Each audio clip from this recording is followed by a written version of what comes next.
Hello fellow Star Wars fans, my name is Starrapter and welcome to the channel. As always, I break down every single week the latest in the Star Wars comics, novels, TV series, and more. So let's dive into this week. We have 3 comics to talk about. The first 2 are from Marvel, the last one is from IDW. So let's start off with Lando, Double or Nothing. This is issue number 4. So we have this smuggling mission that Lando and L3 are on, and they are in the midst of getting things to work out. So they are on the Falcon, and they are trying to get their contact free from Imperial rule. They're trying to bring them weapons. In this case, they are blasters, so they're trying to get there. So what happens is Lando has to go through the sewage to sneak into this factory where these refugees or where these freedom fighters are. And well, he has to get a little bit dirty, which is against his protocol, but he has to do whatever it takes to get money to afford doing the Calrissian Chronicles.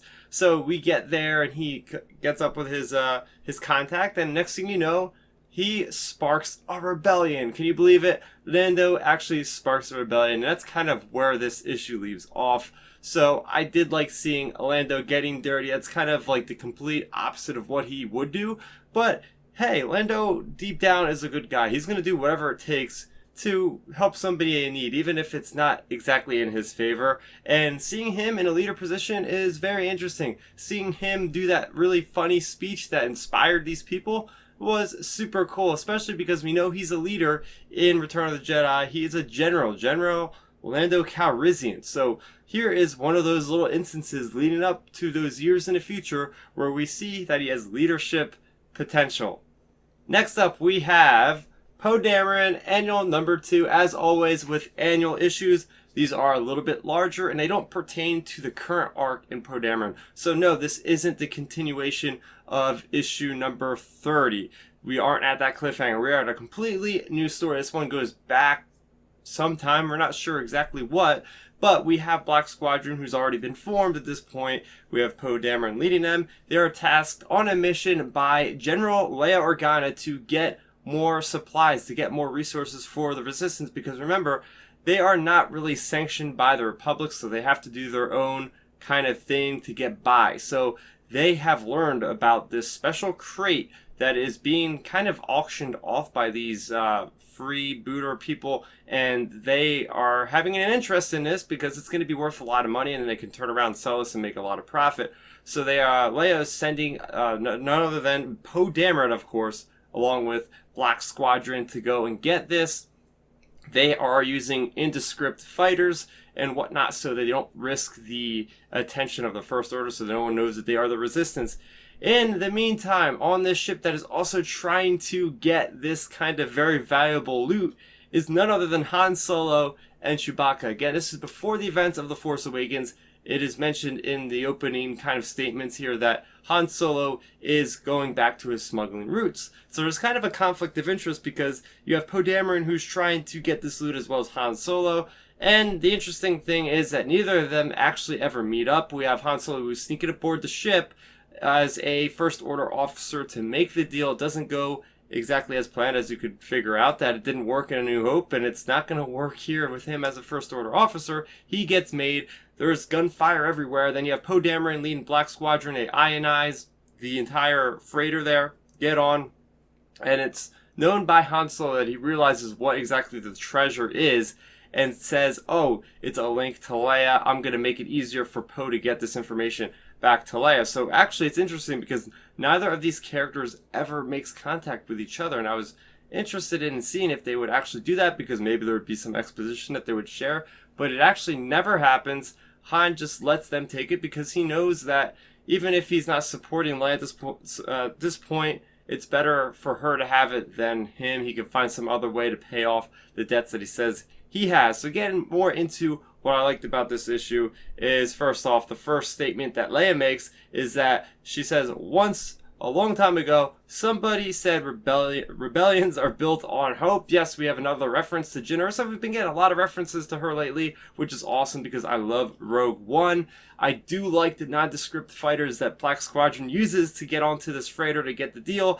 They are all Clone Wars ships. You guys, if you follow the channel, you know I'm kind of a big fan of the Clone Wars. So every time we see more of this Clone Wars content coming, I love it. We have Z95 Headhunter, which is one of my favorite type of ship designs, very similar to the X-Wing without the S-foils.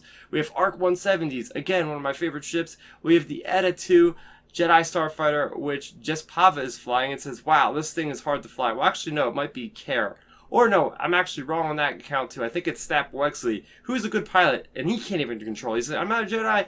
How am I supposed to fly this thing? Well, he makes it out alive, apparently. We have one of those torrent fighters that you see in the Clone Wars animated movies. So yeah, very deep cut material there.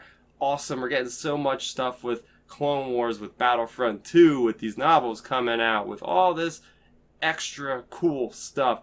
Another thing I really liked seeing in this was there's lots of flashbacks in this annual, and one of them I want to talk about first is the relationship that Lulo and Poe Dameron have in this. It's a while ago they were both learning how to, actually Lulo was teaching Poe how to fly, and that was kind of cool because you see that, you know, going back and forth between the characters, and it's kind of a nice way to remember the character of Lulo, who sacrificed his life several issues back. Another thing that I thought was really cool was when Han first discovers this item, this treasure, and he decides to give it to Leia because it reminds him of Leia, and as soon as it triggers his memory, you see in the comic itself the different movies that Leia was in. You have her in A New Hope with the garbage chute, you have Han kissing her on the Falcon, and you have them on Endor, Return of the Jedi, and you even see a Han Solo with a beard with what looks like it could only be Ben Solo.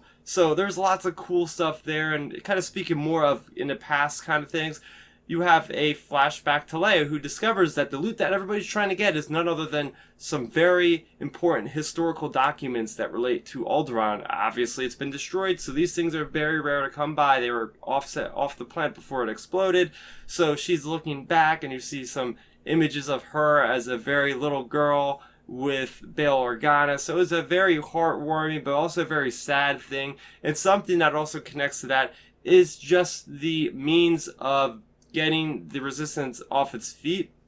You know, constantly moving. Leia is risking to sacrifice her memories of this amazing stuff she found to sell to somebody to make more money for Resistance. So it tells you how serious she is when it comes to Resistance, that she'll sacrifice even the most the most important stuff to her. It really just shows you how much this means to her a lot. So overall, this was a really good annual, guys. I really enjoyed it. The only thing that I did not like is some of the art is not good as far as the faces are concerned. Namely, Poe Dameron doesn't really look like Poe Dameron, and Leia on that first page does not look good at all. Other than that, the story was super good. Again, this is written by Jodie Houser, who's becoming one of my favorite writers in Star Wars. She's doing a lot of those upcoming Age of the Republic comics, so I'm looking forward to them coming out in December. And last, we have Star Wars Adventures issue number 13. As always, we have two stories. Well, most of the time we have two stories.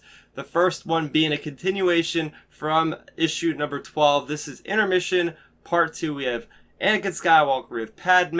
They are on vacation, and next thing you know, they discover there's a Separatist plot, and they are trying to dismantle it. Obviously, they find out that Count Dooku has contacted this lead actress that they have gone to see for entertainment purposes, and she has turned everything against them. Remember, in the last issue, she has activated these droids who have come to life from the dioramas to try to kill Anakin and Padme, and they go and discover that their whole plot of the Separatists was for this actress to represent the history of galactic affairs as false, to try to make propaganda against the Republic for more people to join the Separatists. This particular actress even goes as far as to welcoming a certain amount of senators or very important people to this particular performance, where she's actually going to unleash dioxis gas. Yes, that's the gas from the Phantom Menace that we see in the first few minutes of the film, which is deadly. So pretty much Anakin goes after this lead actress, as well as Padme goes and tries to get everybody in that room to safety. And this is where things get very strange, because at one point Anakin dons a gas mask which looks very similar to his Darth Vader mask. And well, we do find out that they topple the plot, and it's just a message that, hey, the Separatists are willing to do anything, and basically warfare is not enough to take down the Separatists.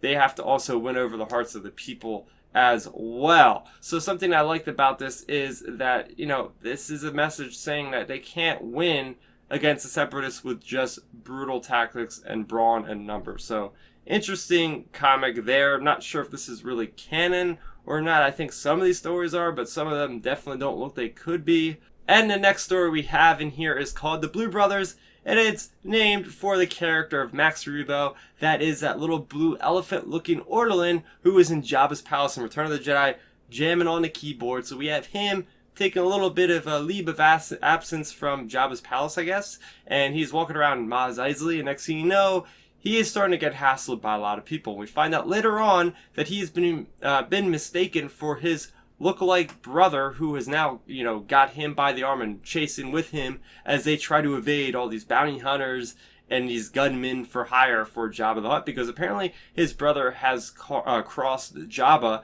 so they were trying to run for their lives. And basically by the end of the issue, we find out that Jabba gets a hold of his brother, and rather than, you know, kill him, he actually just chooses to demoralize the brother and puts him on the sail barge as somebody who serves drinks with a cone thing to his head for the drinks. It's very strange, and, you know, I guess it's one way to get the point across, to never cross Jabba the Hutt.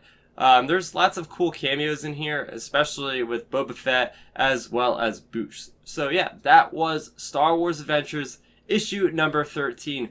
Next week, you guys can look forward to Star Wars issue number 53, as well as Dr. Aphra Annual number 2. So what did you guys think of this week's comics? Let me know in the comment section below. Also, if you're new to the channel, I have plenty of other Star Wars content that I release on a weekly basis, so you're going to want to make sure you go ahead and hit that subscribe button if you haven't already. It helps me a lot, and you guys will never miss another video. My name is Starrapter. Thank you so much for watching, and may the Force be with you always. Thanks for checking out the video. Please hit that thumbs up symbol. It helps me know that I'm making content that you guys enjoy. And if you enjoyed this video, I also include 2 videos down below you guys should check out. And please consider subscribing to this channel. It helps support me, and it notifies you guys of when I get new videos up on the channel. You can also contact me on Twitter, Facebook, and Instagram at Starrapter.